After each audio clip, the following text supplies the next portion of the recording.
And good evening. Today is May the 21st. Right now it is 7:35, and I'm calling to order this evening's meeting of the Guilford Planning and Zoning Commission. For the benefit of those who have not participated in a Planning and Zoning Commission meeting, our procedures are as follows. 1, the secretary will read the legal notice of the meeting as published in local newspapers. The applicant will be invited to come forward and present the case explaining to the commission and others present what is being requested of this property. Comments of town agencies will be read for each application if there are any. First, there will be clarifying questions from the commissioners. Then there will be an opportunity for clarifying questions from the audience. Next, we'll ask those who want to support the application to come forward. Second, we will ask those opposing the application to come forward. As this is a public meeting and must be recorded, it will be necessary for speakers to identify themselves by stating their name and address before addressing the commission. The applicant will then be free to leave or remain for the balance of the public hearing in the regular meeting, during which the commission will try to reach a decision on each application. Each applicant will be notified in writing as to the decision of the commission and has the right to appeal to Superior Court if desired. Decisions of this meeting are available the day after the meeting by calling the Planning and Zoning Office at 203-453-8039 after 9:30 in the morning. Seated tonight are the following members of the Guilford Planning and Zoning Commission. We have Tom Cost, I'm Rich Meyer. We have Ray Bauer, David Grigsby, Frank DeAndrea. Staff here tonight is George Crowell, Reggie Reed, Katie Arbuckle, and Michelle Nazario. Filming us tonight is Shen Gale. Ray Bauer. Commissioner Bauer is going to read for us tonight. All right, Phil is secretary here. Notice is hereby given that the Guilford Planning and Zoning Commission will hold a public hearing on May 21st, 2014 at 7:30 p.m.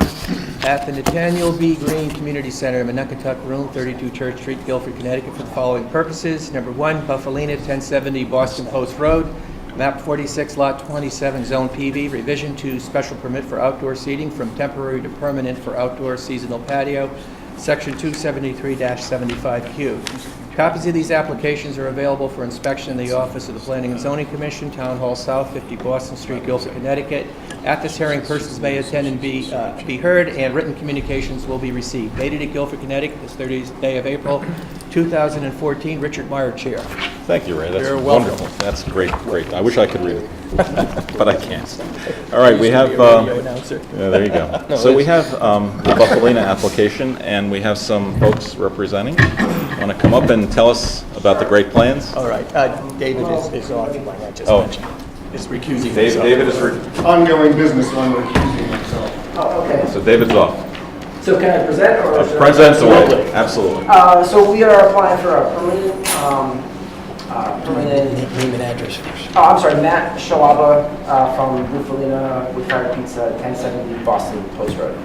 We're applying for a temporary permit for our, a permanent permit for our patio, from a temporary permit to a permanent permit. And last year, the Planning and Zoning granted us a temporary permit with the clause, they wanted to see how it would go over the course of the year. And from our perspective, we don't see that it's caused any problems with parking. All the businesses at the CVS lot are still alive and thriving.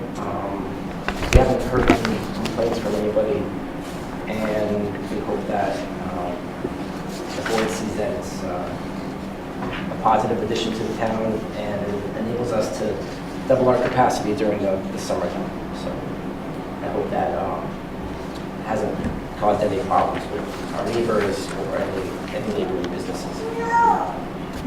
Okay. Nothing changes?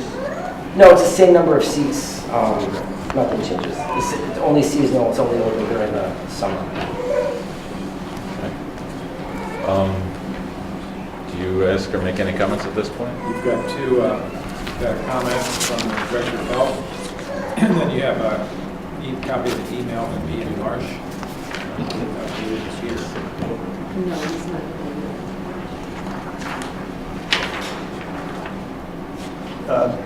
I believe there are a couple of items in the file on this. Let me just see if I can read it. The first one is a letter from Dennis Johnson, Director of Health, dated May 21st, regarding this application.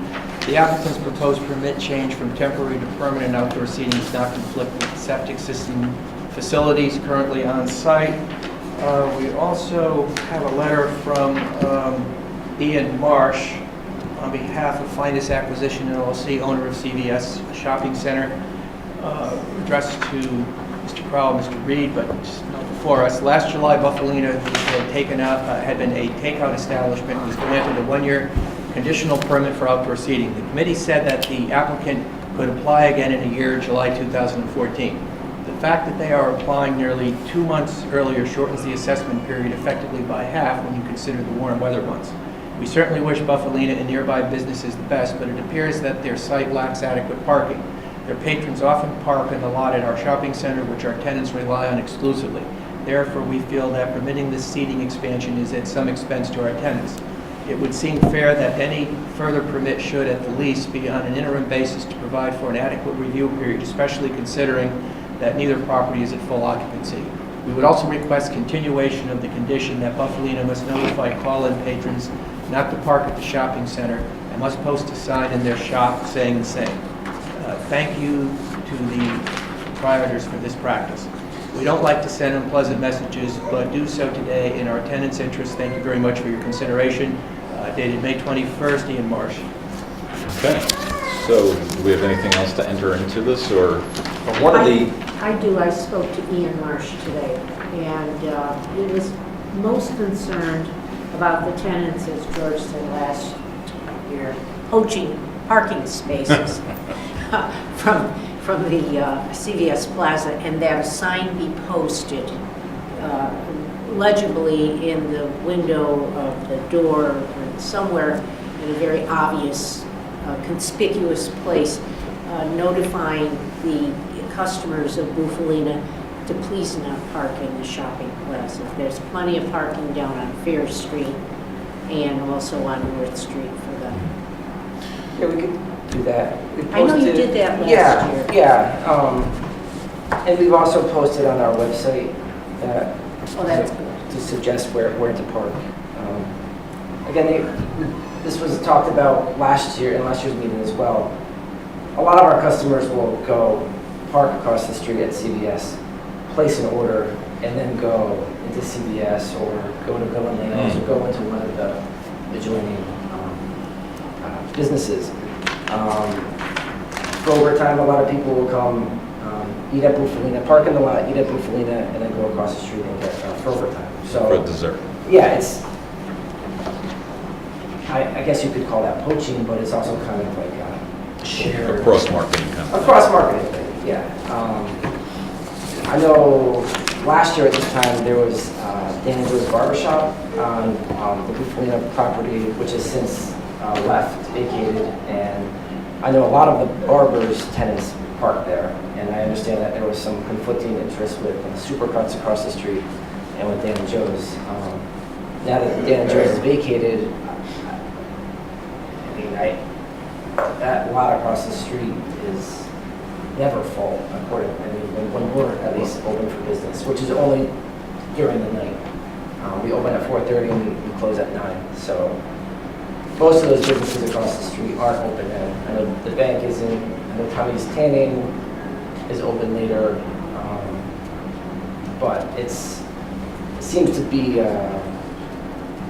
working out. But having said that, that is private property. It's not like some parking downtown where it's Right, commonly owned. we never suggest to our patrons to park there, but if they're patronizing both our business and the CVS business, or a Vice business- versa. Yeah, I don't see how that's poaching their property. That being said, we can't control where everyone park, all of our customers park. The only thing we can do is post a sign, which we have no problem doing.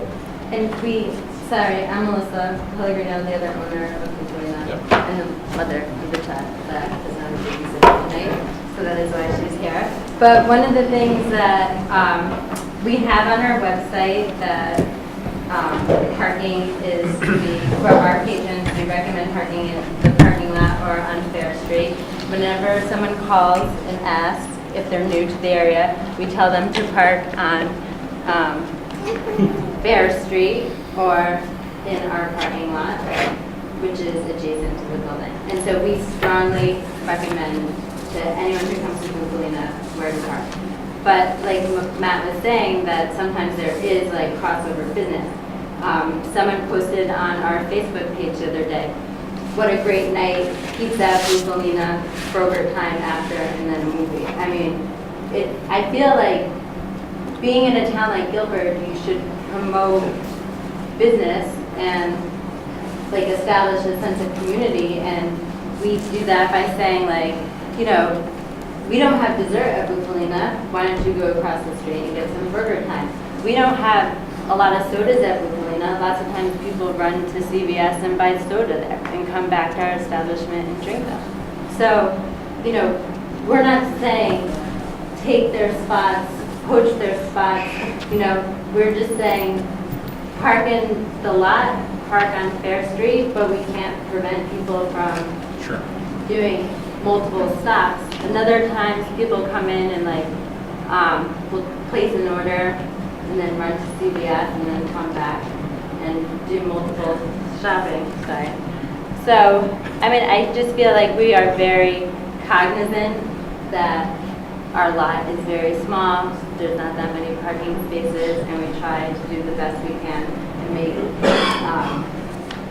what we have available to the people who come into Bukalina. The other thing is that it's a very quick business. Most of our patronage is takeout, and the people who do sit outside are considered takeout customers. They come in, they pick up their pizza, they sit outside. It takes like 30 minutes to do the pizza. They're not having multiple courses, you know, so it's just not like an extended, Right. you know, it's, people aren't sitting down for hours and hours. Right, got it. Frank, you had a question? No, I just was going to make a comment that one of the issues from Ian and the acquisition property, CVS, is the sign directing them, which was already in the original approval. So that's already been addressed, that's in the approval, so nothing really needs to change with that, where there's a sign directing the customer not to park there, so that's been already met. Okay. We have someone I saw in the audience who wanted to ask a question. There you go. Hi, my name is Dennis Carroll. I'm the landlord of the property in question. Yep. And I think that they've been making a very good addition to the town, and that they are not going out of their way to cause people to park at CVS. You know, it's a free country, and people park where they want to park and then cross. And they did that many years before they were even there. There was a tax shop there, and then people parked at that parking lot and walked across the street to the tax shop. Now, nobody ever said anything at that time. Now, all of a sudden, it's problematic for them. I think it's really ridiculous. I mean, for the amount of time that people stay there, they're in and out. And I have the business next door to them. And I don't see there's no encroachment on me. And I would be the first one to say, hey, you know, this is ridiculous already. I can't park, my customers can't park. Yep. So I think that, you know, this is just CVS's way of trying to crack down on a little business, trying to develop. Okay. Big company going after a little company. That's good. Thank you. You're welcome. Anyone else? I have a question, Yep. maybe for some lawyers at the tables here. It's you guys. So it's a private parking lot. Do we even have jurisdiction to turn them down because of that? In essence, CVS would, if they really felt it was a problem, would need to maybe post a sign saying no parking, violator will be towed, and they'd have to go about it themselves to police their own parking lot. We really don't have jurisdiction to, right? I mean... Well, also, I guess to the point, you know, the building I work in is near a train station, and at our expense, we put up signs that said, you know, if you park here for the train station, you're going to get towed away. We didn't go to the train station and say, oh, you have to put up signs telling people not to park on our lot. What do you think, Walter? Hey, you joined us. Mr. Chairman, if you don't mind, I'm sorry we were late. We were nominating somebody. Would you mind seating Joshua yes. Hirschman and Walter Corbier? Okay, you're both seated. Thank you so much. Sorry. I'm sorry we were late. We moved as fast as we possibly could. It was Don't a let 5 minute. Don't let it happen again. Darn it. 5 minute nomination. I don't really see. I don't really see what our authority is here. Maybe Reggie can elaborate a little I bit. can tell you, your authority is to make sure there's adequate parking for the business that's proposed. And we went through this exercise last year. I Yeah, found enough correct. parking spaces for the number of outdoor seats and indoor seats that these people are requiring. All Ian said when I spoke to him was, he said, look, he said, I don't want to kibosh anybody's business or anything, but I just want to make sure that there's a sign there on the door, just asking people not to park at CVS Plaza, that's all. And they've already done that. Yeah, Yeah. So then this application really is about an extension or No, a make renewal? yeah, because you only gave them a short window. Which would Last expire year. in July, which is the middle of the summer. Right. Um, And they're here ahead of time, actually on time, trying to get this Okay. approved, so Said they're not after the here fact. in It's- July after Yeah, the good for fact. them. Are you drawing a comparison? It just stops, they're gonna open a vineyard back there. So, you had an opportunity, you got your permit in July last year. Yes. You did it during July and August and September? The patio? Yeah. Yes. And so there was, and the purpose of that being a temporary permit was for everyone to get an idea if this was gonna be a major difficulty. Right, because, And so for 3 months, they had an opportunity to see if it's a major difficulty. And I didn't see anything in the letter that said, gee, this was terrible, you know, oh, we can't live with this. no, and I didn't get any complaints Yep. from Mr. Marsh either last year, Good. so. Tom? Word of mouth. Walter? I'm also. All done? Well done. Okay, well, thank you very much. I you very appreciate your Is input. there anybody You have to else ask in the if questions or comments. Anybody wishing Oh. to speak for or against, or? Anyone want to comment? No? Okay. For, against. Nothing? Last chance? Okay. All right, so good, thank you very much. Thank you. Appreciate you coming down and talking with us. Okay, next up in the public hearing is our friends at the Guilford Agricultural Society, and it is withdrawn. So we don't have to address that right now. And that'll bring us to our regular meeting. Can I get a motion to approve the revised agenda from someone? So moved. Second. Second, all those in favor? Aye. Opposed or abstaining? None? Okay, so that carries. David, you want to come back in, or no? We will. No, we're gonna deliberate. Oh, we're going to deliberate now, okay. A couple more minutes, got to think. So the first one up is going to be the Buffalina situation. I don't see a motion. I think we could read this voted. We didn't pre-prepare a motion. There's one from last do year. that. Yeah, That was last year. last year's I'll- motion. I'll read Basically, it, they're and I'll asking change that the that dates. condition be eliminated Which can, okay, yeah, sure. or modified. All right. Voted that the Guilford Planning and Zoning Commission approve a special permit and site plan revision for Bufalina to allow outdoor seating at 1070 Boston Post Road, map 46, lot 27, as shown on an application dated, Good question. I'm assuming, I think it was 7/12. That was last year's yeah, application. I'm not going to read that. Why don't, if About I make a 21. recommendation that you move to eliminate condition number, whatever it is, from Number the, 3. from the approval on whatever that date was, All right.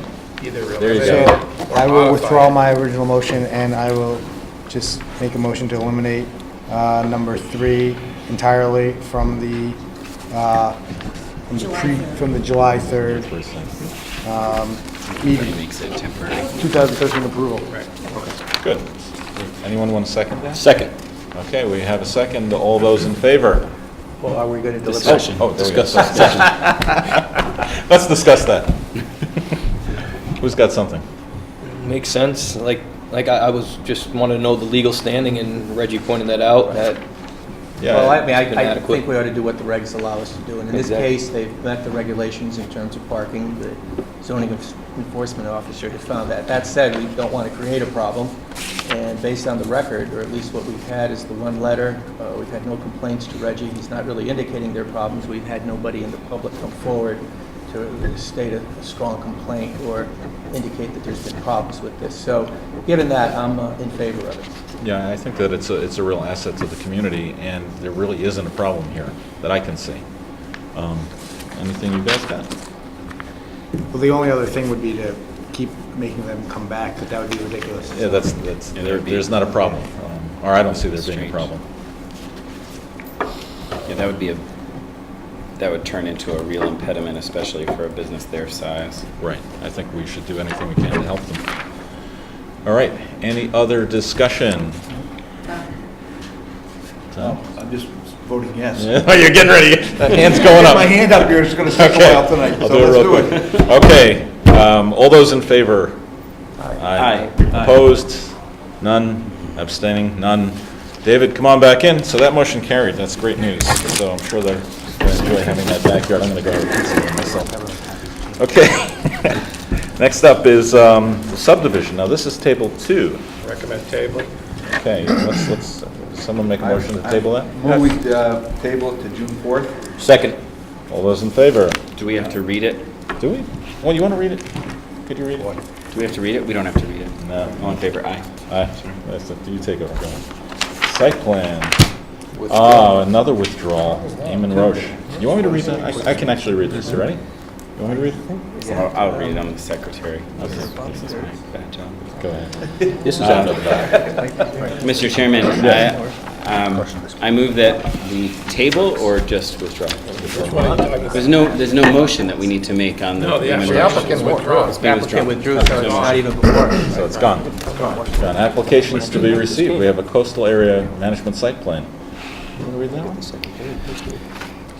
Number 1, Besmer, Peter and Eva, 21 Spencer Avenue, map 5, lot 6, zone R2, coastal area management site plan reconstruction of access stairs and platforms, section 273-91, receive and set public hearing date June 4, 2014. I'd like to put that in the form of a motion, Mr. Second. Chairman.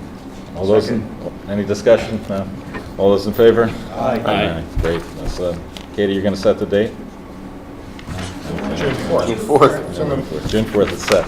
Site plan. Oh, did we just talk about the site plan? This is a different yogurt place. Oh, different, it's very popular now.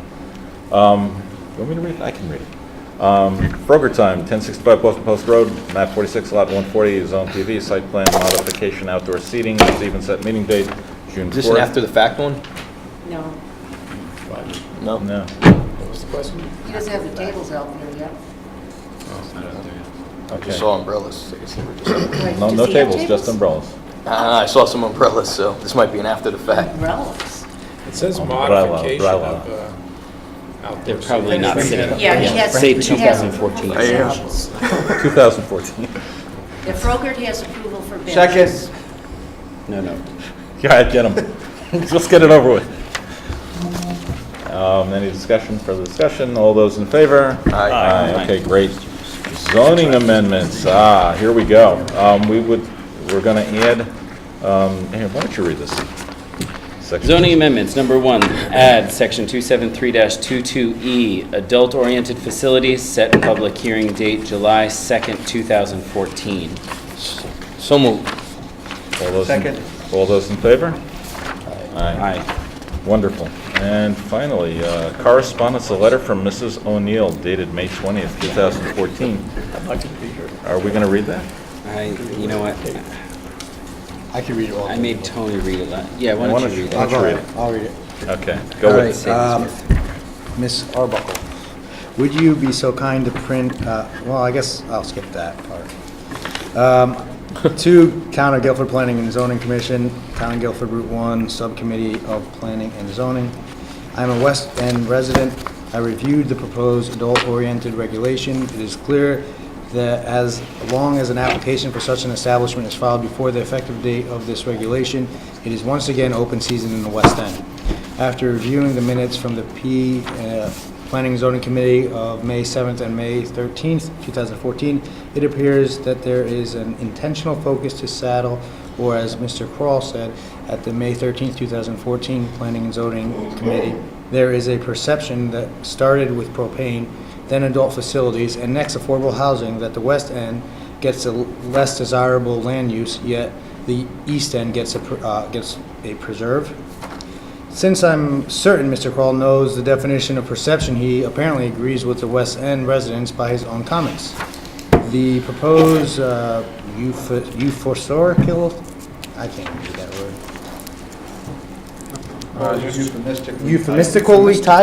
Euphemistically titled adult-oriented regulation appears as an intentional invitation to what are strip joints, X-rated theaters, pornograph selling stores, and as a special add-on, let's invite the marijuana alcohol businesses also, since they only need to be 501 feet distance, basically a shared parking lot from the X-rated business to any zone per paragraph 2, and on paragraph 2, alcohol and marijuana use on premises. The sale, use, possession of marijuana and its derivatives, does this mean hashish also?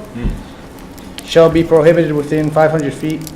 They just need to make sure their applications are filed before the effective date of this regulation, and, well, guess what? Area meets all the criteria as long as the application is filed timely. Of course, the West End. So I ask, and not rhetorically, 1, have any applications for these types of businesses already been filed or in the discussion with planning and zoning, and or discussed with the West End Route 1 committee formally or informally? 2, the criteria listed in paragraph 2 excludes all Guilford regardless of when the application is filed, with the exception, of course, of the West End. Why was this done? 3, what exactly was communicated to the town council, Chuck, ? See planning and zoning minutes of 5/7/2014, that he came up with a crafty way to allow these types of businesses, but only in the West End. The mention of I-1 and I-2 appeared to be a smokescreen? ? Why weren't these types of businesses only confined to I-1 and I-2 as is being generally represented to the residents?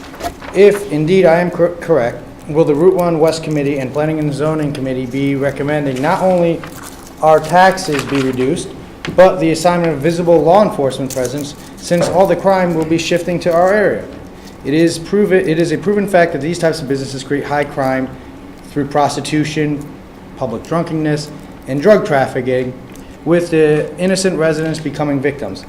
Even again, as Mr. Kroll admits, there is a perception that started with propane, then adult facilities, and next affordable housing, that the West End gets a less desirable land use, yet the East End gets it preserved.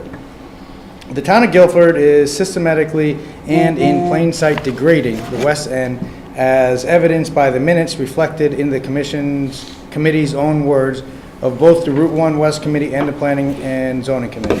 Submitted by D.L. O'Neill. Well, thank you. Appreciate you reading that. Mr. Chairman, I just want to mention, I and a couple of other members of the West End Study Committee did address questions 1 through 4, but I think it would be appropriate for us to enter this letter into the record for our deliberations on the upcoming 2 public hearing dates. That's great, so let's enter it. Is it entered? We don't have to vote on that. No, of course not. All right. Anything else, or we're going to move right into the situation going on with the Guilford Fairgrounds?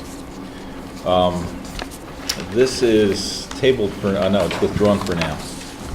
But this opens up this continuing problem that we saw with commercial use of the fairgrounds last year. And I believe that we addressed this issue in the past, and this was specifically ruled out. Am I correct with that?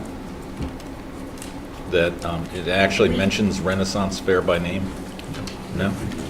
What did we say in the last meeting that they couldn't do? I think Reggie will probably review the whole situation. All right, Reg, you want to go with it? Well, A to Z, right? yes. And beyond. Just keep going. Stand up. At the meeting last year, it was, the point was made by Gil Lombard that the Renaissance Fair is a for-profit entity. And one of the things in the discussion after all the public hearing was that it was mentioned that the Agricultural Society, this was by Chairman Bauer, and the neighbors need to get together by the end of the season and work out the details of this so they can come back to us with a reasonable proposal that satisfies both parties. That's what we said last year. We approved, I think we approved the use of some of the stuff for storage. There were things we approved temporarily, but we had hoped that the parties could discuss this together, come back with something that was worked out, but I think we left it that if they weren't able to do that, then we would do it. Then it looks like it's arrived. Well, that was the application, but I think this is different than the application that was withdrawn. This is a violation of what We we now have a approved. violation. We said that the special permit is effective for events currently booked until the end of 2013 because we were attempting to address their concerns to actually have the fair last year. We said that special permit is effective for events currently booked until the end of 2013 with the exception of storage, which is permanently approved. Approved for what they had built. Right. But Yeah. essentially, any, For the Ag Society. after 2013, they need to talk to us. All bets are off. Right. Right. And so, as you all know, Renaissance Fair is again at the fairgrounds. On May 16th, I wrote and delivered a letter to the Tom Cronin, who's the attorney for the Ag Society. And you all have a copy of that letter. And in it, I explained that the violation is condition number 1 of the special permit that was granted in 1989 that said the uses of this property are to be limited to agricultural fairs, craft shows, auto shows, and similar activities of a non-profit nature. That's not what's going on. So Attorney Cronin accepted the letter, and of course, he has options. And I fully expect that he will take that letter and appeal it to the zoning board of appeals. What will that affect?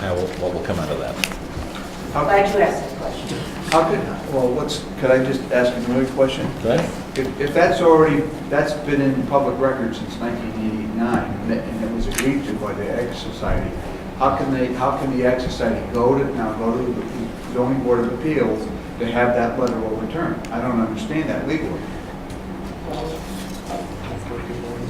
Mr. Cronin's an attorney. Maybe he'll find some defect in the letter I wrote. So if he does I go... don't know. The short answer is it's up to the ZBA. The ZBA's job is to review. They're going to review everything. So it's up to the ZBA and their wisdom. But help me understand what the ZBA is Let me legally able to do. Let me tell you the procedure, Okay. and then you get a better idea.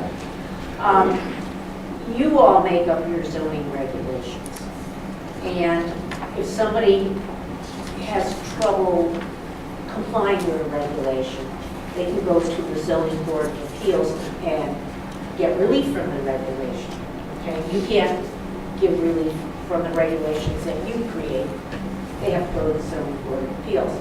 But one of the other things that the zoning board of appeals does is they hear appeals from residents who are aggrieved by order I send them. You know, stop doing this or stop doing that. And sometimes people really think that what they're doing is okay, and they have their own interpretation of the regulations, and so we go to ZBA. It's kind of like going to court. I have to give them all my correspondence, all my pictures, all my evidence about why I think a regulation is being violated.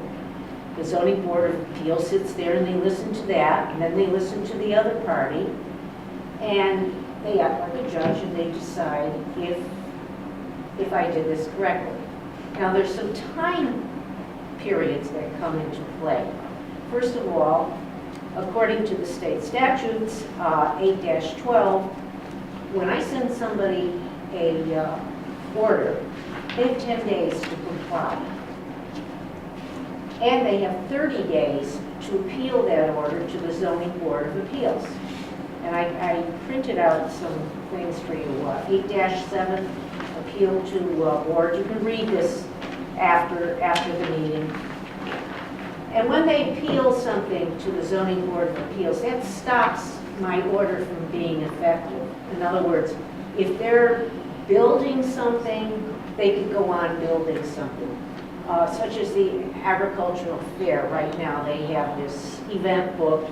They can continue to have this event booked because it's not bringing imminent danger or peril to anybody's life.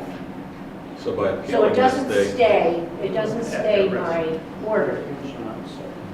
so by appealing it, they are going to, They buy a little bit of time. They have 30 days from the date that I send them a letter, or deliver a letter to them, to appeal it to the zoning board of appeals. so will they have enough time once they appeal it to the ZBA to have the fair? Probably. Reggie, it looks like you highlighted something that, Oh, What yeah. does that mean? I have a whole bunch of stuff highlighted. well, but it looks like here. you highlighted something that says an appeal shall not stay in such order Which prohibits further Further construction or construction. expansion. or expansion of the use. Or expansion of the use. Which is, sounds like what this is, an expansion of a use that's. Didn't we say you can't use it after 2013? Right. Right. So an appeal But shall that, not I don't stay. know that they're using the building, what they're doing is, they're in violation of their approval, because they are renting the use of their property Right. to a for-profit entity. Sounds like an expansion of use. Because they're only allowed to do it to nonprofits, they're attempting to expand it to for-profit, as an example. So if it is an expansion of use, appealing it won't allow them to do it. Well, won't allow. Well, then we the state, I mean, it's not then we have to state. go to a judge and have a judge. Well, if it gets that far, you're right. I mean, they do so at their own risk. If they're building something and it's Right. ultimately upheld, now they got a problem, they may have to tear it down. Which, Can I interrupt just for that? One of the things David said was, I think we need to clarify. There's actually two issues going on here with the fairgrounds. One is the apparent violation of the 1989 conditions. The other is the use of the new pavilion, which was allowed to, they were allowed to use it for events booked in, for 2013, but no further use. I don't think any. Except for the other building, there's a second building that they built that was approved for storage, and they're allowed to do that. So But if the there's no, Renaissance Fair is not using as the far as we building- know, they're not using the pavilion, so that's not really the issue right now. Okay, it's just. It may But very well it's- be. But it's a for-profit But it's organization. an expansion of use, because they're only allowed to have nonprofits. I mean, the 1989 order, for-profits, which this is, so it could be Or- considered that. It's certainly, I mean, yeah, it's a violation of the special permit. Yeah, it is. Yeah. So So it it's- could be. Then we have Anyway, some- moving on. I was asked, well, why can't we fine them? Let's fine them $1,000 a day. $10,000 a day. We can't.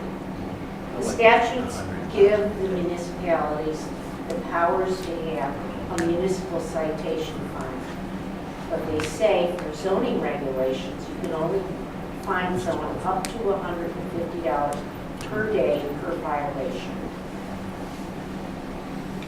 Reggie, in your opinion, each day of the Renaissance Fair or Is a the Robin violation. Hood Fair would constitute a single violation punishable by a fine of up to $150. per day. And since it runs for a total of 2 weeks, Goes on every That- day for 2 weeks? It goes on Since it- every day for 2 weeks? I don't know that it was every day. it starts on the 24th and it goes until June 6th. But it's only on I weekends, think. maybe? Only on weekends. Only on weekends? Oh, no, thank you. Good. So You're not allowed to talk yet, thank You all you. also have the power to give me permission to fine them. Would you consider this violation willful or not willful? Well, I consider it willful. It says I would willful too. there? So it's actually not less than 100 nor more than $250 for each day. So we have to It's take willful. them, but we have to take them to a judge to get that. I have a There's a question. civil We penalty. can't do that ourselves. Have you told them that you're gonna assess fines against them if they go forward? Yes, as a matter of fact, the letter says that. The letter says, gives them 10 days to cease and desist, and failure to comply within 10 days will result in further enforcement action and may include the imposition of a citation fine of $150, or in some cases, $150 for each day of violation. Let me ask this, what are you asking the Planning and Zoning Commission to do? I'm really frustrated with this. I think it's egregious what they're doing. Nobody, first of all, they had an application and they withdrew it. Do we know why? Any communication as to why? All Tom Cronin said was that he was sorry for any aggravation and whatever that would cost the neighbors. Did they ever meet with the neighbors? Because they had like 8 months to do this. No, No? not that I know of. Because there are neighbors that came to us at the office and said, we haven't heard, and we really want to meet with them. So let me ask this, so that what we have now is we have no application before us. We have these issues for which... We have these issues. And you there. want us to give you authorization to fine them for these two apparent Within 10 violations? days of Okay, and then if they want to appeal that to ZBA, then that's their right? They can. Okay. So what you're really asking us is approval to let you go and fine them? Am I correct? I just want to make sure. Correct. Okay. And the other thing All is, right. I don't know how the board feels, or the commission feels, but I think that this is, the Ag Society is a big deal. I mean, there are a lot of people there. Nobody even came to us and said, you know,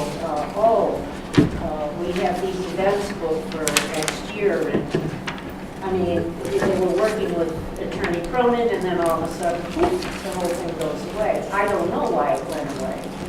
I don't know what the problem was, but it must have been some internal thing between the Ag Society and the neighbors of some sort. But now, we're in a position where we have a blatant violation.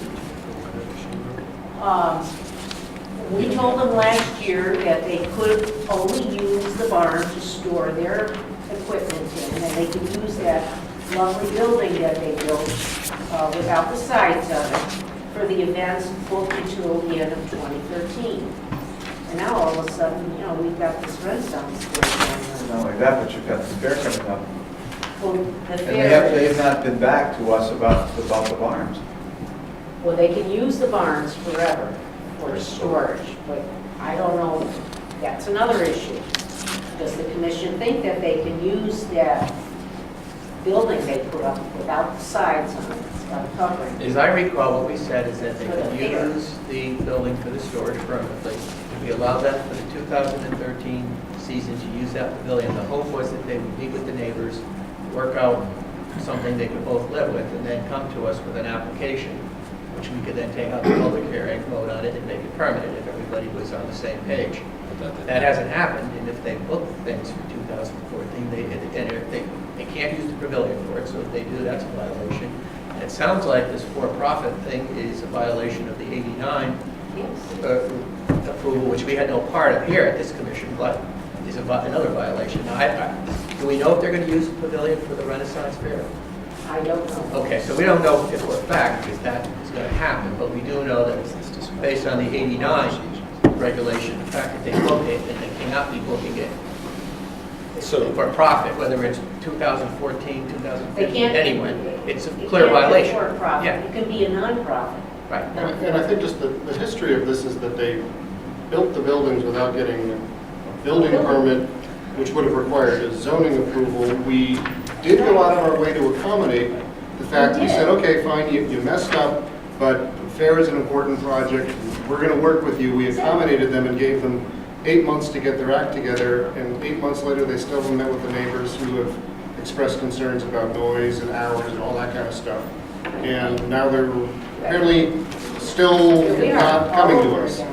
Mr. Chairman, I'd like to read this letter that we received into the record, because it would appear that there were some meetings with the neighbors that then fell through. Go ahead. This was received May 16th. It's addressed to Ray Bauer, Esquire Chair.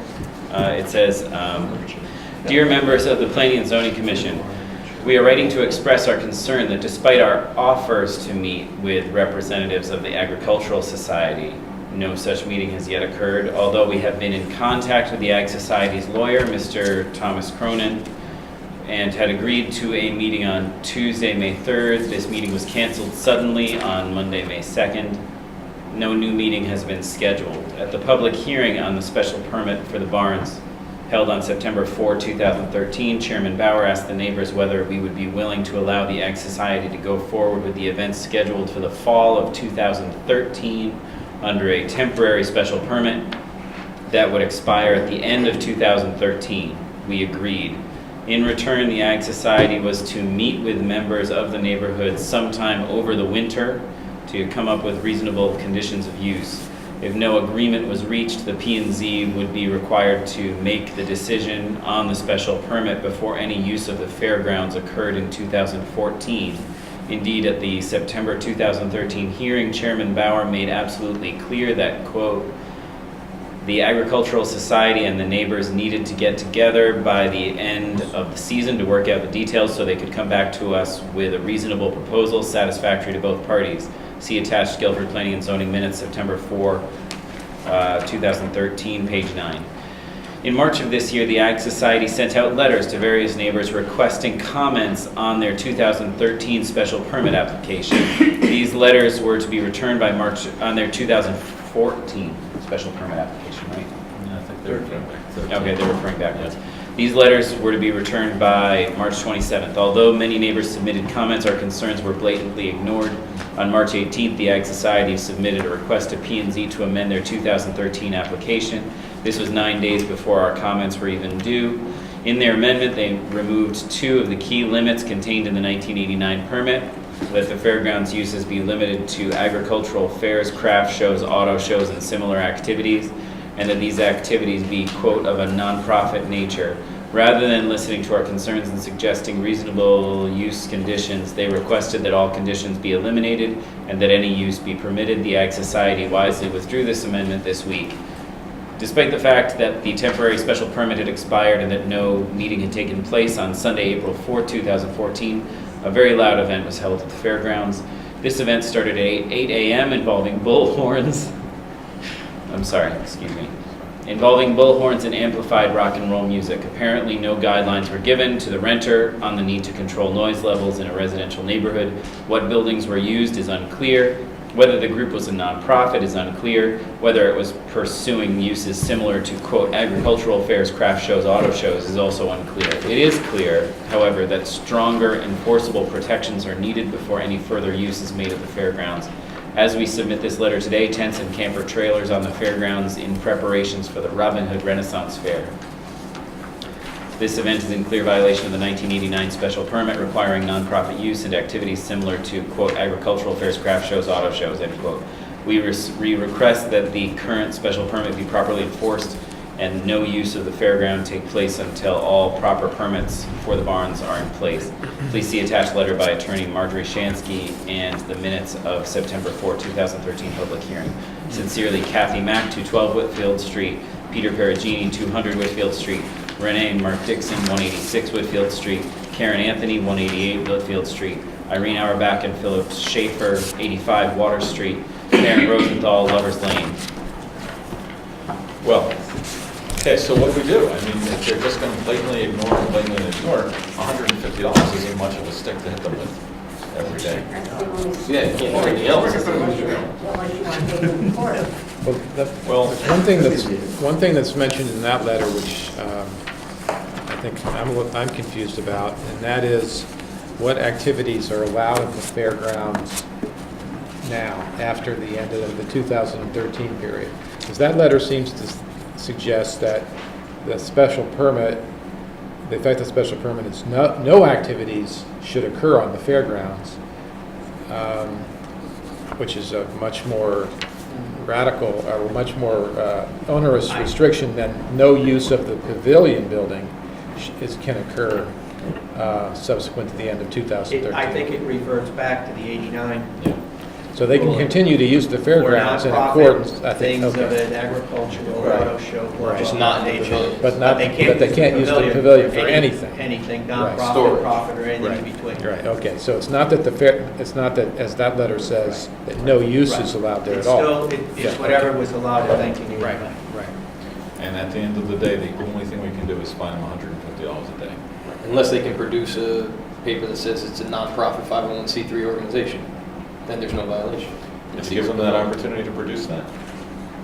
They have my cease and desist letter. I haven't heard back from them. Okay. So, What day was the cease and desist was delivered on the 16th? Yeah, the date that I wrote, yes. You said that you gave copies of that to everyone, although. Yes. Some of you have it and others not. Yeah, no. so we kind of, there's nothing we can do for these neighbors other than fine them $150. Well, and also, Can we send the police to shut it down? No. If I remember correctly, they were pleading poverty to do their certified mailings for their special permit. So I There you go. imagine $150 might catch their Being attention. very painful for a nonprofit organization. Unless they were not being honest when they said they didn't have stamps. Well, I would sort of, I know that you sent them this letter, and this has been an ongoing issue, but maybe before we start assessing the fines, we should say, send a letter saying, on this day, we're going to start the fines. So I know we're just talking about whether or not the fines should be assessed, but maybe we should give them, we send a letter to tomorrow, then on Friday, well, tomorrow is Friday. Tomorrow's Thursday. So- So, like, you know what I mean. Okay, so Yeah. what constitutes the use of the fairground? Someone in one of the letters said that they have trailers there now, they have people there now. And so, maybe they don't have the Renaissance Fair going right now, but the fairground is in use right now. Yeah. And they have all these people there. I'm just concerned because in my very limited experience here, it seems like we levy fines. We were talking about some of the trailer after a year, like after a long period of time. It's sort of an unusual occurrence for planning and zoning to say, oh yeah, go find these people. So I just want to make sure that they're given appropriate notice because the letter says, we may assess fines. I just want a letter that says we are going to assess fines and it's going to start on this day. Right, and I guess my point is that with all the activity and the noise and the hustle and bustle of these preparations and what's going on there if they're only open during the weekend, during the week, there's going to be all these trailers and all this stuff going on. I think maybe they would be subject to fines for use of the fairgrounds, even though they're not open for the fair, but all of the stuff is there. I think it's entirely possible that they have an agreement with Renaissance Fair that says you can start showing up on May 1st. And the weekends are when the fair actually takes place, but they are renting it to I would imagine they're renting it to a for-profit organization to the extent they're allowing them early access. Set up. They may be in violation today. And I mean, my only concern is that we were very accommodating to them a year ago. And I I can't know. believe that they couldn't get their act together to talk to the neighbors, come up with a plan. We said, we're going to help you. All you need to do is work it out with the neighbors and come back and we'll talk about it. We set the bar really low. It wasn't hard. It defies common sense, and it leaves staff in a very awkward position because we, of course, have to meet with the neighbors and try to sort all this out, sort out what did the commission mean in 1989, what really was the intent. Because one of the neighbors was saying, well, similar type activities. So what are similar type activities? Well, whatever went on there that weekend that they're talking about with bullhorns. Are you coming to us and asking us for consent or just advising you, helping you on this, advising you? Because you're the officer of the town here, and do you have a right to levy a fine? Without? Not unless the commission gives me permission to do Okay, that. that's what I want. Reggie, it's correct that the first day that a fine could be levied under any circumstances would actually be the 26th. Because that would be 10 days from the 16th. Correct.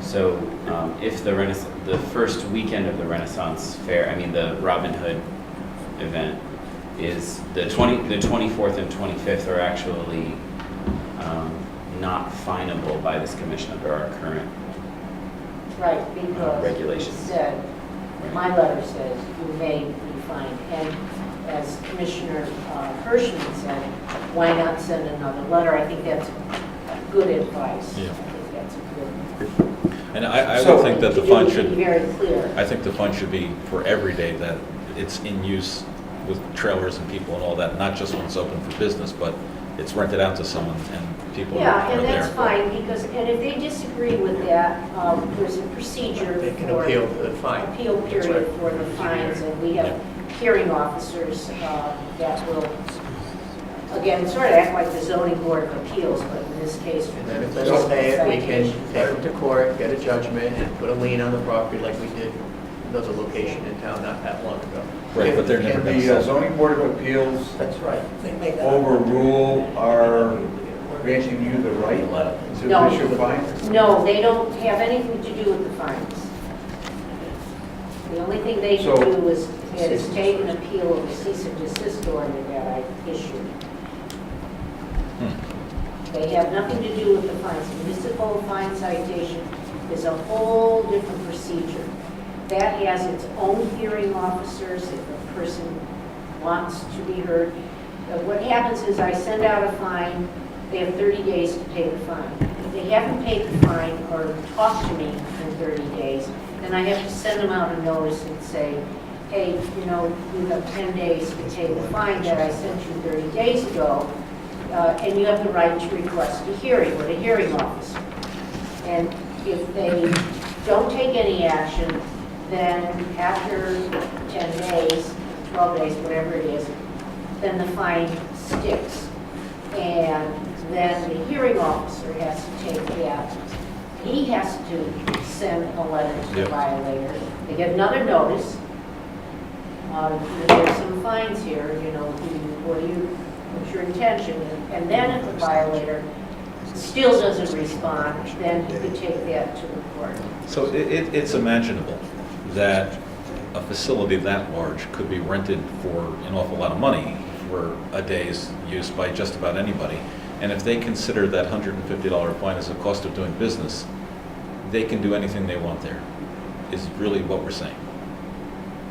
They run on a tighter budget than that, but yes. They don't have that kind of money. $150 a day. How much are they renting? Statutes are what they are. I mean, we can argue about whether it's right or wrong, but it is what it is, so we just need to move forward with what we have before us. Okay, so- I mean, I don't see a reason why I agree with Josh, we should say effective such and such a date, the finding will begin at whatever the rate is, and then let the process go forward from then, and just move it as quickly as we can. Usually, initiating the finding process sort of gets someone's attention. If we haven't gotten their attention. I'd like to make a motion. Hold on, I just want to know one more thing before someone puts a motion down. Are we allowed to issue a cease and, is your cease and desist valid for next year's Robin Hood Fair if it were to occur on the same dates No. next year? It has to be a whole separate letter. So the Oh, longest separate order. that your cease and desist can take effect is 30 days. It's in effect now. Right, I think he's saying, could you write one now for next year, so in case they're going to do Are this. you No, actually? because No, it's not nothing's next happened year. yet. I can't do it unless We don't know there's what they're going to a do. violation that's occurred. I'm trying to figure out if any action that we take tonight would prevent this Robin Hood Fair from taking place next year until they talk to us. There is none. Yeah. Go ahead, please, I'm sorry. That the zoning enforcement officer has the right to levy a fine at the amount of $150 per day, starting on May 27th this year, against the Agricultural Society. Can we, well, someone second that. Second, and I would ask you to amend it to May 26th, right? Would be the first Well, allowable. I would day. like to, when we're talking 10 days, the 26th is the 10th day. I don't know how we call, I don't know what our definition of a day is. And can we, George? 6 is the 10th, yeah, but then It was, what no, time? 10th day is the 25th. so can we direct that the use of the fairgrounds is not just open for business for people to come to the fair, but while all the activity is going on in preparation? I think every day that there's people there should be levied the fine. I don't even think that is. That would be my approach. Now, Yeah. if Attorney Cronin wants to argue that that's not, the right interpretation, then that could There's be an taken appeal up process. right when it's appealed if they disagree with that interpretation. But I would hit them with the fine up front. I mean, the 26th is a Monday. I would think for Tuesday, at least give the attorney a day to say something to you if he wants to. Otherwise, So, Can we do that right now? Probably could. Probably could pick up the phone. And you'd like us to direct you as to whether or not Monday through Friday is also finable? Well, days and nights? Yeah, every day that, every day 26 is that- actually a holiday. I think that's our interpretation. Yeah, is yeah, that the it's 26th part of is this, also and Memorial if Day. they want to appeal that to They- the there's- ZBA, then they can make their arguments there. Well, that would be appealed to ZBA. I'm just trying to Fine, make that this- would go No, to- the fine I know part this was is- just saying the whole cease and desist. The whole- We're telling them yes. that they can bring that argument up Yes, there. he can. And also, you know, you said you were gonna just write a letter, so if you do, if you hand deliver the letter, or I don't know what your certified mail is, that's probably the best way to do it. Who do you- Typically, yes. who are you gonna mail this to? Certified mail. To Tom To Cronin? Tom Cronin, yes. He's their attorney of record, right? He's Yeah, so represented. All right, so you'd have to you do that. definitely get it. All right, so any other discussion? He may. Well, I'd just like to say that there's not anybody on this commission that wants to do the Guilford Agricultural Society any harm. No, of course not. But there's enough stuff going on here between the buildings that were built without permits and the fact that they have contacted the neighbors, that the board of directors of that organization needs to pay attention to this, and they need to do what they said they were going to do, and they have. Well, Tom, what are we going to do, like a week ago, whenever this letter was written, we had a bullhorn guitar event. So what do we Yeah, do what on was the 1 and going 2 day on before? events? How do we address that? Did that just Well, blows into the wind because no one called us Presumably, first? that event was permitted, I think that was some kind of like a fundraiser for, it was a road race fundraiser for, you know, some charitable that's right, there purpose. was a road So race. that's a use that is permitted. It may be permitted if there's a noise violation, there's a And noise who ordinance, that's a verifies it? separate. If there's a noise violation, that's something that the police. But who verifies the event if it's a nonprofit? I mean, do they submit the 501c3 papers to us? No. So how do we So- know? No, and So we'd you don't know. rather So just not. like the Renaissance Fair, we could assume that it's not for profit, but, But or it is. I mean, that's just an assumption. So hypothetically, let's say June comes along, there's a lot of weddings. They could rent it out for a wedding. We wouldn't know about it until the day after, and too bad so sad. That's another violation, another violation of the regs. Yeah, it just keeps running on. That's why I'm hoping that we get their We're attention. always targeting. And that we get this brought to a head and settled once and for all, and not have this back and forth, because it's doing no one any good, including. Yeah, I mean, all of this should be directed towards encouraging the two parties to get together and work out some kind Right, of. but we had that, cooperation. for a year, and we Yeah. saw what happened. Right. And I hope that all the organizations that are nonprofit in this town understand that we're not trying to do them any financial harm either. I mean, I know that there are nonprofit organizations that need to be able to have events at their place so that they can survive, period. Right, but It's our simple. All you first, gotta do is ask for that piece of paper. Everyone has a paper. right, It's that simple. We do it all the time with some of the other organizations. our first order of responsibility is to these neighbors who have to deal with Yeah, this. I'm We- not we arguing represent that, I'm them. just saying, Right. Okay, so there's a We process. have a motion, here. right? We have a motion. we have a motion. Any more discussion? I'm ready to vote, Mr. Chairman. All right, all those in favor? Aye. Any opposed? Abstentions? All right. Go with it. Thank you. Thank you, Reggie. Appreciate all the work you put in on this. All right, request for tent at Just Hatched. What do we know about this? Anything? Do you have a letter on that? It's in the box, sorry, Dave. That's what? Yeah. It's for outdoor sale of merchandise. They can do it 10 days, 8 days a year. So they're asking for how Is many that- days? And she's asking for, They ask for this every year. Yeah. To whom it may concern, May 14, 2014, kindly accept this request to erect a 20 by 20 tent in our parking lot on the following dates, July 17th, 18th, and 19th, being the Just Hatched preview sale, and July 24, 25, 26 being the sidewalk sale. Of course, please feel free to contact me with any questions, comments, or concerns. Thank you for your consideration. Karen Hellberg. they can't have it more than 2 days in a row. So, So then we gotta eliminate one of those days? well, I think we could approve it, but say that the tent isn't allowed more than 2 days in a row, because that's what it says in our regulations. So then I wouldn't approve that, no. Let them decide which 2 days. Yeah, let them decide which days, Okay. because they know best. Or I guess they can get a variance. Or they could just do it and pay $100. It has happened. $30 if we catch it.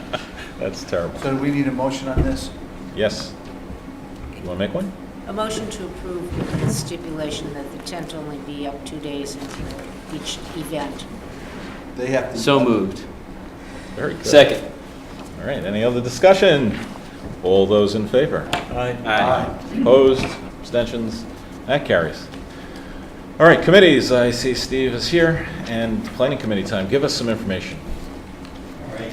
What we're really looking for is direction from this commission. We presented already to you a list of areas that we would like to work on, and I'm just going to, from that you all have that list, but I'm just going to pick out a few from that list, which I would put as the priorities. And these are not necessarily in order, and I'll explain that in a minute. Wastewater systems. We have continued work to do on the POCD. And then once the POCD is, we can start work, it gets turned over to you, and the Board of Selectmen. And once it's all implemented, then, I should say, once it's all approved, it's final, then it has to be implemented by various boards and commissions, and we would like to be sort of the party or group that sort of keeps everybody on track to be doing their parts of it, whatever their parts are. We would also like to be overseeing grants.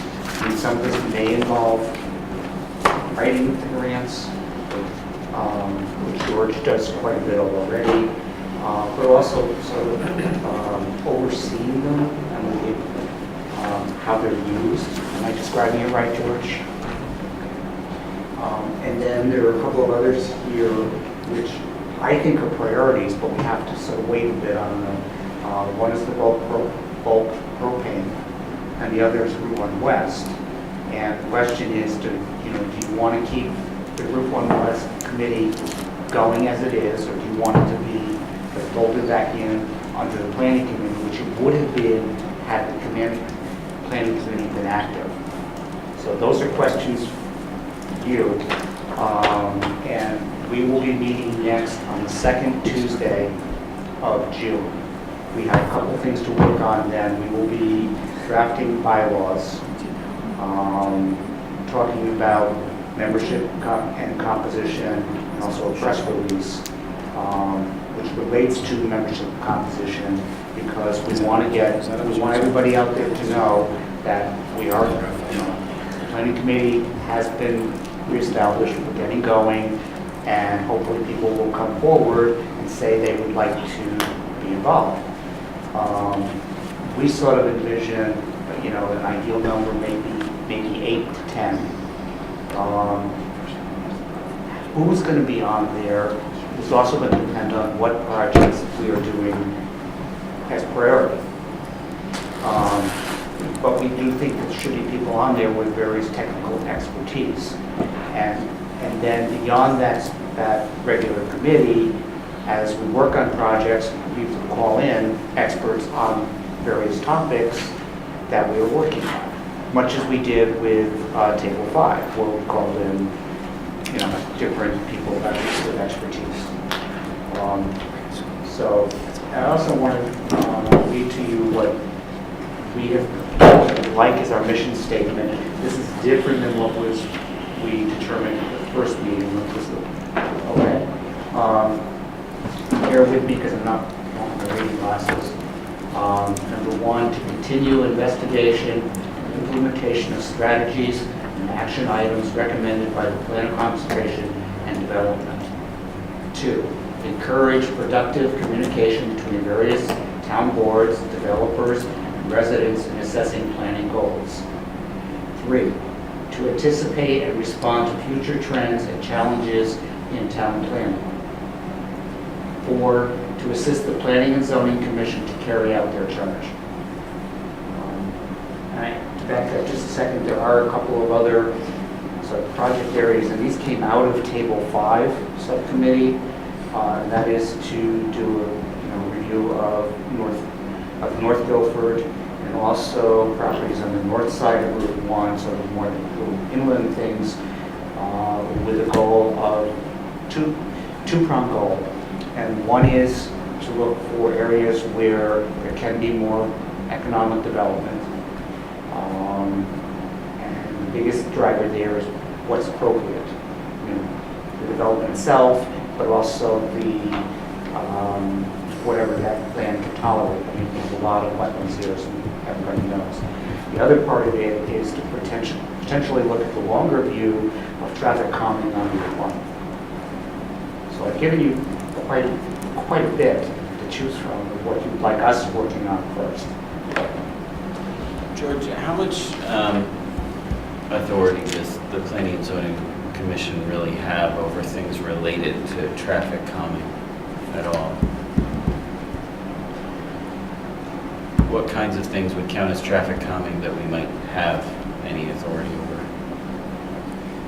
Well, I think perhaps what Steve is thinking is that, for example, the answer to your question, probably not that much directly. I mean, clearly traffic calming that might be associated with any development that's subject to a site plan or other application perhaps. But traffic calming, if it's meant to be facilities that are on town or state roads, probably not that much. But the plan of conservation and development, which includes the transportation plan, includes a number of recommendations with regard to traffic calming, which would fall primarily under the jurisdiction of the Board of Selectmen, at least with respect to town roads. So I think it's appropriate for the plan and therefore the planning committee to deal with traffic calming issues, even though the Planning and Zoning Commission wouldn't really be the implementing agency. That makes sense. Well, that's great, but I'm kind of looking for stuff from them that we can act on. I always thought that the planning committee was a subset of the planning and zoning commission. Right. So when I ran through Steve ran through the list, it was like fourth or fifth down was to assist planning and zoning. Presumably that should have been number 1, and everything else is at our instruction. But presumably everything else is at our instruction, and to the extent that we're appointing them to be in charge of corralling other organizations, I'm not sure we can. A, we can do that. B, we can tell somebody else of us to do that. You can't really tell anyone, but this is analogous to a body that we had created before. I think it was called the Action Item Steering Committee, that was created after the 2002 plan. And if you remember the 2002 plan, there's a long list of things to be done, many of which are done by others other than Planning and Zoning. So the Planning and Zoning Commission is responsible for creating this plan, even though you don't have the authority for implementing all of it. But this Action Item Steering Committee, or in this case the Planning Committee, they don't have the authority to tell the Board of Selectmen, to do this. But if it's in the plan that the Board of Selectmen should do A, the Board of Selectmen have approved the plan, which they have to do. So the Planning Committee kind of monitors their progress and says, how you doing on this particular project, which you said you want to do. I think that's the gist of it. Right, that almost seems like a luxury if you have a ton of time and a ton of people. You can throw that. Well, it's not in the sense that, because one of the complaints about plans in general is that, they're on the shelf, they look nice, they talk about really great things, but, whatever happens to the recommendations that are made in the plan, at least the idea is there's somebody kind of monitoring those at least and saying, well, this one was accomplished. In fact, when the Action Item Steering Committee was active, they even did a report, I think, once a year, twice a year, that went through the list of things and said, well, the Board of Selectmen did this, they did that, Planning and Zoning adopted this regulation, they adopted that one. Board of Selectmen didn't do this, and sometimes they'd give a good reason why they didn't do it, and therefore that would lead to, down the road, revisions to the plan. We suggested doing something which it turned out really wasn't that great an idea, didn't get done, so that was a way of kind of keeping track of all the recommendations and actually making the plan a more viable document, more viable guideline for doing things. That's the ideal, at least, as opposed to nobody monitoring all the various recommendations that are made. Well, It's not a matter of having authority over other boards and commissions Right. to make sure they're doing it. It's really more monitoring it. And I will also add that several of the people who are on the planning committee, as it exists right now, have been on the POCD steering committee for these few years that we've been working on the plan, and so are probably, generally going to be more familiar with it than people who haven't been. So, but Go ahead, yeah. I think what David's saying, and I think what I understand, is that the planning commission is appointed by the chairman of the planning and zoning commission. Right. And and I don't know that the chairman has to seek approval of the rest of the members of the planning and zoning commission. It's up to that person to appoint that subcommittee. He's looking for ideas in general. Yes. Maybe we don't have the authority to Yes. tell him to look at that idea first, but they still Well, want in to. the bylaws, there is something that talks about, it says the chairman may appoint any or all of the following standing committees at any regular meeting following the annual meeting, of which one is the planning committee. The duties of each committee shall be prescribed by the commission as the By need- this commission. Right, for the committee investigation reporters arises. These standing committees shall consist of both regular and alternate members of the commission, as well as non-members who shall normally be appointed for 1 year. Vacancies shall be filled by the commission chairperson. The chairperson may terminate the committee once the committee has performed its function and reported to the commission. Special committees, sort of like Route 1 West, okay, may be appointed by the chairperson for purposes and terms which the commission approves. So those are your bylaws that talk about what you're supposed to be able to do, not to do. So he chooses them with the ideas that come from us. Yes. Theoretically.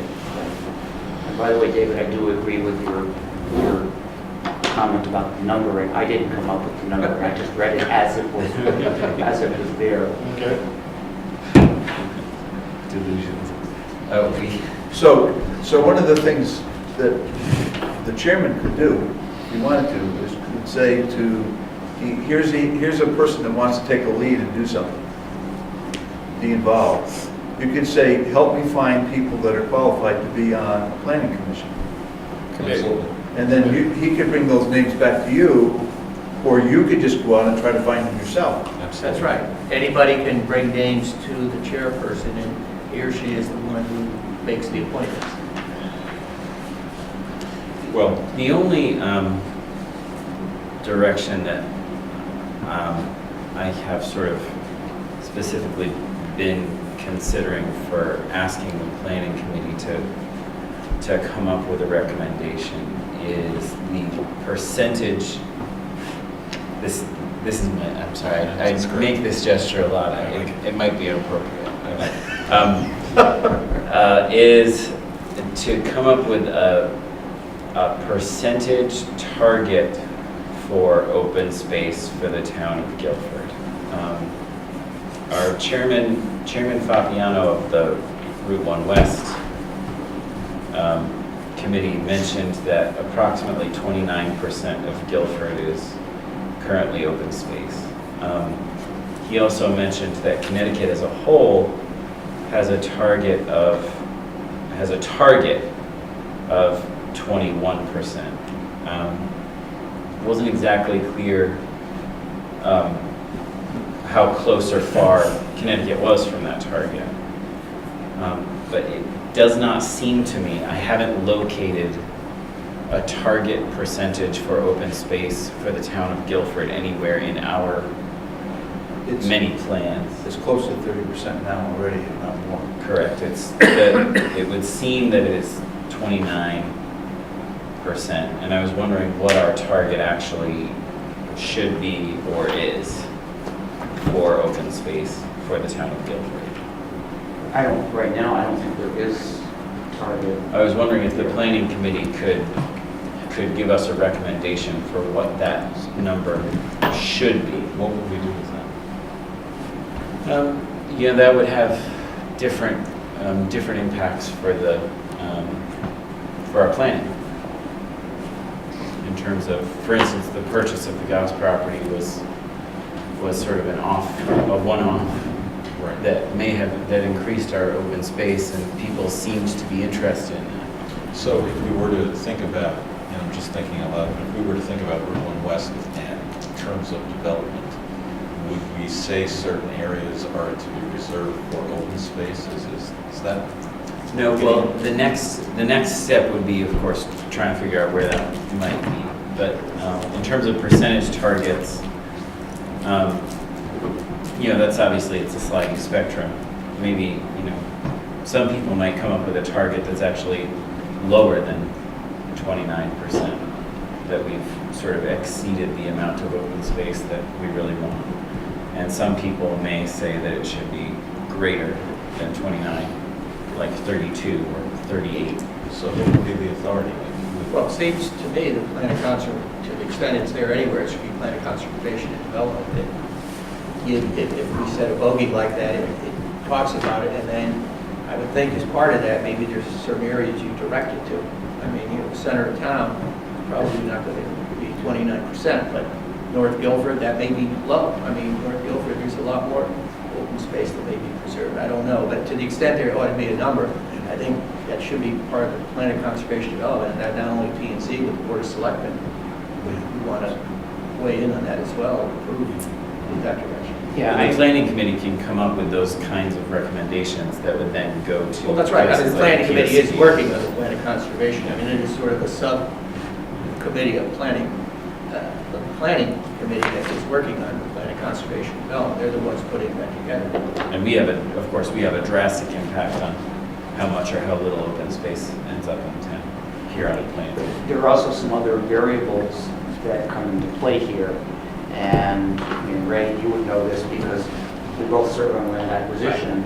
And a lot of the things that come up for questions, should the town purchase them? And actually more and more, when the requests come, it's can the land trust or some other organization purchase that land? But it's what is the value of that land, not what is the percentage overall in the town. And I'm not sure that's, I'll bring it up to the POCD steering committee, because I think that's something that, can be addressed there. But I think at this point, I think there are other priorities that we ought to be, planning committee ought to be working on. And I've listed some of those. Can I jump in real quick? Sure. I think that one of the real top priorities for me is to get something in place with the propane issue for total storage in the town. I mean, for me, the fact that we have nothing is not acceptable. I don't know any other way to put it except that we really need to do something. Towns on either side of us have significant limits. I think 10,000 gallons in Madison. Branford, I think it's even less. And here in Guilford, we have nothing. If I could have my wish, it would be that you would work as quickly as humanly possible to come up with something that we could either enact or ask people if we should enact that would address the issue. I agree. I mean, my top priority would probably be that. I'm just not sure, can we really proceed on that while when you're going to have rather large. Well, we're going to have a large thing. There's no question about that. But either way it goes, we should have something in place after that. Whether it one is working on it. I personally would, but I'm only one of a few people. What do you guys think about that? I think maybe we should ask staff, is it appropriate or possible for us to look at legislative action on something while we're very likely to receive an application, or we have a pending application that already. I don't see any reason why not. Well, you can I certainly just be want to working hear on them it. say it. make them adhere to it. Well, No, they're grandfathered in if it passes. Well, whatever, the day they file the application, whatever the regulations are that day is what they should their judge number. But there's no reason, I don't think it could be worked on no matter what's happening. Whether you want to, go out to public hearing and vote on it, maybe is something you want to have Chuck study at the time. But I think, let's face it, it's probably not something that in 1 week you're going to have No. consensus. But, the longest journey starts with the first step. So I think to start something, would pay. At least do the preliminary, right? Do the preliminary work on that. Old Chinese property. Right, so for me, again, I don't have a lot of patience, I like stuff to happen quick, and I would love to see something as quick as possible in that. And like Ray said, it's going to be a journey, and we need to start the journey yesterday, as far as I'm concerned. So if you were to ask me what would be the priority, what should you sink your teeth into right away? Philosophically, it's great to have the long-term plan, to look at open space, to look at what we're going to do here. That's great, but I would love to have something in place right away that I could sink my teeth into with propane. You guys can overrule me at any time. Maybe the chairman. What do you mean by wastewater? You just said It's a package treatment system. Meaning, what are you looking into? Looking into the feasibility, the impact that has on the current zoning, which oftentimes, even if the zoning says X, we all know that they won't be able to build X because they have to have a septic and a reserve septic. What do you just said wastewater, so. I know. The first priority would be to see where there would be places that are suitable for it. Wouldn't that be everywhere? No. Okay. Maybe I don't understand what you mean by. He's talking about a treatment plant. Yeah, Oh, treatment plants. right. Oh. Say like a xenon system that's over at the rock, or will be over at the rock pile. Will be. Yes. Or at Walmart, or, Right. right. Okay. And that's great, that, to me, that's, again, to me, that's more of a long-term thing. I like the propane idea. Well, my only hesitation on propane was, as I said, because of So David, you're down with the propane thing? Oh, absolutely. Right. I mean, I love the idea of. I think we looking at should start it. The neighboring towns. I don't see any problem with starting it. Well, you have to be careful, don't. Oh, no, this is only with the idea that we'll clear it with you. No, but you need to have someone then that is involved with them that understands what the state law is and what you can and what we can and cannot implement. That goes without saying that we would do that. So with that in mind. And also understand that it might work in one town and not another, because a town like Cranford's got natural gas everywhere. So they don't have the requirement for, they don't necessarily have people in their town that have a large requirement for propane. And then Guilford's got a limited area that has natural gas, which is basically around the green. And I think you're right, but we have I don't even know what it is at this point. Thousands and thousands and thousands of gallons of propane that far exceed our needs. There's two 60,000 gallon So tanks. that's 100. No, two 30,000 gallon tanks. So 60,000 gallons for. Right. That's. But this sounds like a job for the planning committee to noodle their way through in terms Yes. of the Right. differences Right. between Whether- Branford and Madison and Yes. Guilford. Yes. and And other North towns. Branford, which doesn't have, I just think you should start with a blank Yeah. sheet of paper, no matter, no prejudices, and take a look and see what makes sense, if anything. Josh? Frank? I agree. I think, Makes sense. I assume Ms. Diet and Ms. Green were here related to the planning thing. I don't know, maybe, do you guys want to be recognized at this point for any statements, or just here? They're here to listen. I assume Mr. Dinsey's here for the other thing, so, yeah. Okay. Good. So, just to move it along, do we mind if we say that's priority number one and sink your teeth into that? And I'm fine with that. can you have something tomorrow? Actually, tonight. I'm up till 11 if you come up with something. All right, good. So, All right. are we good here right now on this? Okay. Thank you so much. Okay, and if you could also, consider our missions statement. We'll consider a way. Thank you so much for everything you do. Yeah. Route 1 West. I stopped in at the meeting last night, and I often think I know what other people are thinking, and then I find out I know nothing. It happens a lot, and it's embarrassing. But I believe someone was talking about clusters of development, and I remember thinking to myself that, oh, what do I think they want? And I didn't know what they want. But in the meeting, I think, and I forget your name, I'm sorry. You mentioned something about cluster development because it's far for you to ride into town and go to a bank and go to stores, and you should have something convenient. I had not considered that, but you're right. And the other thing, when you were talking about strip malls, I think it was you that was talking about strip malls. Again, I looked in my own head, and my vision of a strip mall is a straight row of stores, and it looks terrible. And then I was away in Shelton this weekend, and they have these beautiful cluster stores where it absolutely looks great. And after I walked out of the meeting, I was thinking about what you said, and I thought, that must be what she has in mind. So, Route 1 West, we really need to get ideas on what it is that everybody wants.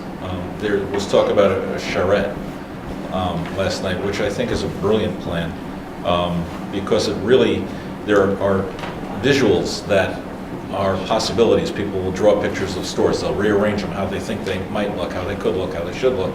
And it really elicits people's opinions in a way that just asking doesn't. It goes deep. So Route 1 West was a real good thing for me. Now, Walter, you were there. Did you have any input from it? Or I know you had a lot of things going on last night. I'm sorry, I had to leave early to go nominate somebody. Like, we had to be late tonight to go nominate somebody. We're all busy. We're all busy. I thought that a lot of the a lot of the conversation was becoming more productive, especially since we're focusing a little bit more on the feedback that is in front of us that we've already received. Yep. And we're focusing on a little bit more of an interactive way to get feedback that's tangible, instead of something that's a little bit impersonal that could be really heavily weighted in one way or the other. Right. We're focusing less on whether it would be weighted one way or the other and more about the value of the feedback with the charrette. Right. And I think Mr. Widmer was very compelling about how a charrette could work. Yeah, that was it. Okay, so that's really good. And along those lines, I think it's incredibly important to have local people involved. And we have a wonderful opportunity. Ed Dempsey has decided that he wants to participate in a meaningful way. And he's going to be joining the Route 1 West Committee immediately. And he will have full input. What he brings with him is something I have absolute respect for, which is passion and integrity. I really want to encourage people that ordinarily would not have considered doing this to join and to participate and let their voices be heard, not just on Route 1 West, but on all the committees and all the commissions, because a lot of times we miss the boat. We don't get people's input. We don't hear the opinions because they don't think we want to hear, but we do. And so I am more than pleased to appoint you, and I think you're going to be a tremendous asset, and I really look forward to great things from you. And frankly, I would not be surprised 10 or 12 years from now that you might not be sitting here. So good job for you, and thank you so much. He's pretty smart. I don't know if he's going to fall for that. You might get roped into it. I'm not as smart as I look. So good job, and thank you for volunteering. Great for you. Anything else on Route 1 West? No? Yes? No? Okay, so approval of the bills. As much as it pains me. Pay the bills. Could I just go back to one thing? $0. Wait, going back. I know it's sort of out of the agenda here, but I really think everybody,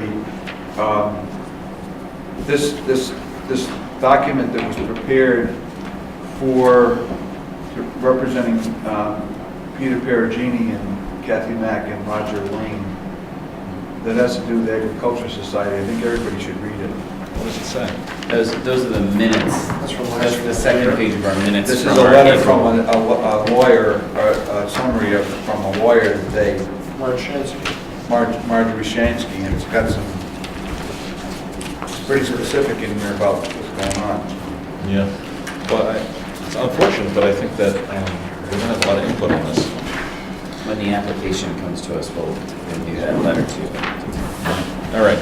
So we're not going to pay the bills then. Thank goodness. Approval of the minutes. Move to approve the minutes. Second. Discussion. All those in favor? I Aye. have something, Going back to just hatched, I misspoke. Okay. They can have outdoor display for 3 days in a row. Oh, So Mr. let's Chairman, I'd move like that. to move to revise the agenda and, Go back.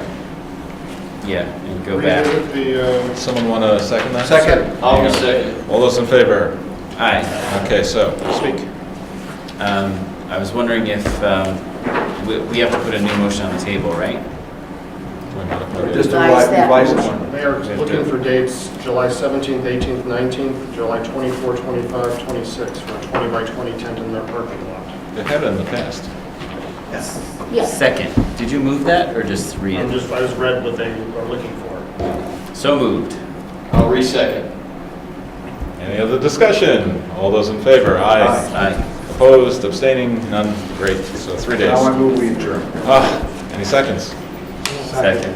All those in favor? Good night, everyone.